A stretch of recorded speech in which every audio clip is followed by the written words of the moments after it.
Thank you, Mr Deputy President. I get it right the third time. I rise on behalf of SFF to oppose this bill because once again we are told not to worry.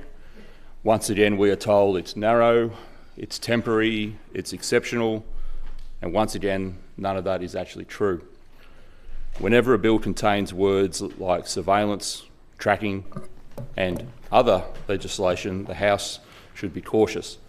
When it then also leans heavily on phrases like public interest and public safety without actually defining them, this House should be very nervous because those phrases do not limit power, they actually excuse it. We are told this legislation is about clarity because apparently the law was unclear that secretly recording people without their permission was a serious intrusion before. But thankfully the government's now come along and clarified with this legislation that's perfectly acceptable provided the government authorises itself to do it first.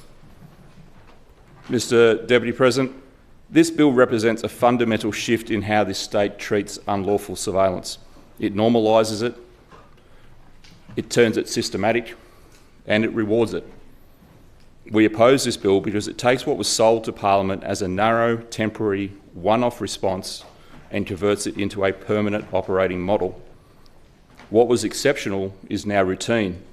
What was controversial is now apparently policy. It's mission creep dressed up as reform. Let's remind the House how we got here. In August 2023, Parliament was told ICAC had recordings of private conversations, recordings made by a third party, recordings that may well have been illegal.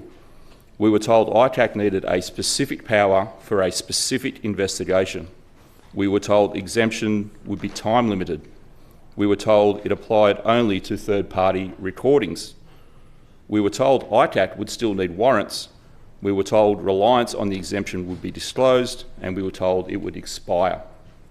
Those safeguards were not footnotes. They were the deal from the Minister. This bill tears up that deal. Instead of a narrow exemption, we now have broad exceptions written straight into the Act. Instead of expiry, we have permanence. And instead of transparency, we have trust us, we are the government. The Surveillance Devices Act used to say something quite radical. It said, don't spy on people unless Parliament has given you a very clear restrained power to do so. This bill apparently improves on that by saying, well, the agencies can spy on anyone they want as long as another Act says they can, past, present or future. Under proposed Section 8A, surveillance becomes lawful if it is authorised by another Act.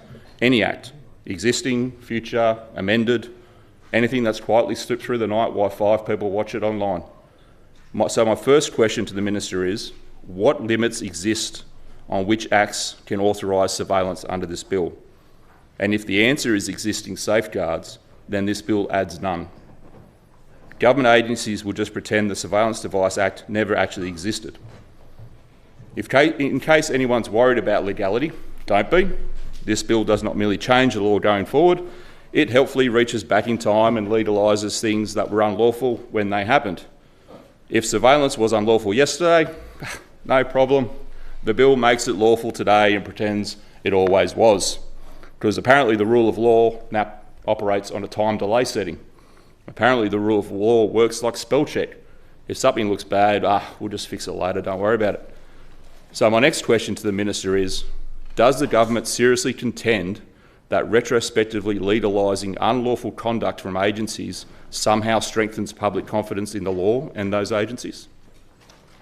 Under this bill, a person will not commit an offence if they pass on an illegal recording to an investigative body in the so-called public interest.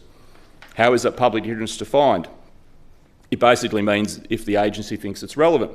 That's the test. No warrant, no court, no independent decision maker, just self-certification, just trust us, we are the government.